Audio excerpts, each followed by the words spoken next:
กดเบอร์โทรมาหาอายอยากหูมีเรื่องอันใด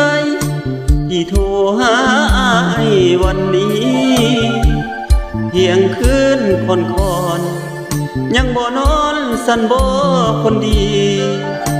อยากหูเหตุผลอีหลีคนดีมีเรื่องอย่างน้อ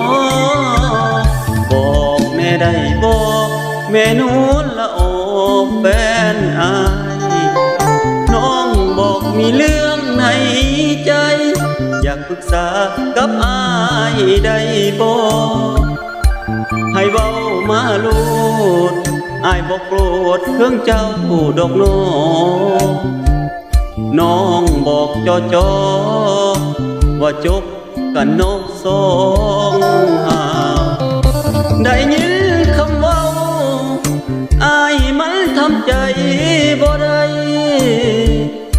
ทั้งห้องทั้งไห้มาเฮ็ดใส่ใจอายแท้หนุ่งยาวน้องบอกกับอายสิเฮ็ดจังใดแนวน้องฮักเขาจบกันเนาะเฮาคือเว้ากับอายจังสิจำนี้เด้อล่ะอายขอลาไปทำใจก่อนบ่อยากฟังเสียงงามงอนตัดสายก่อนเด้อคนดีผ่านทุกข์ผ่านยา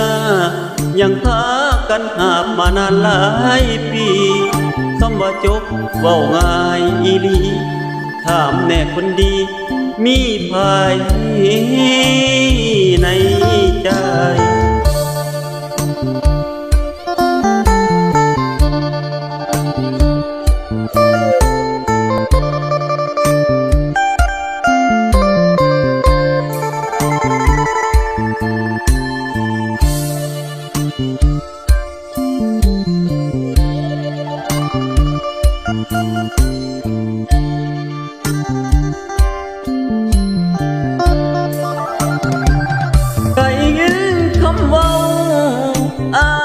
มันทำใจ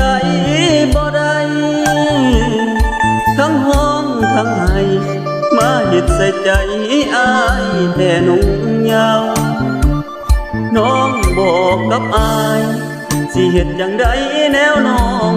ฮักเขาจบกันเนาะเฮาคือเว้ากับอายจังสิสำนี้เด้อล่ะอายขอลาไปทำใจก่อนบ่อยากฟังเสียงงามงอน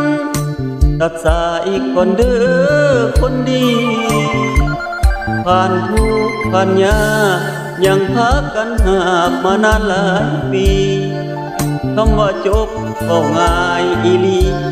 ถามแต่คนดีมีภัยในใจ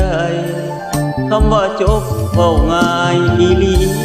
ถามแน่คนดีมีภัย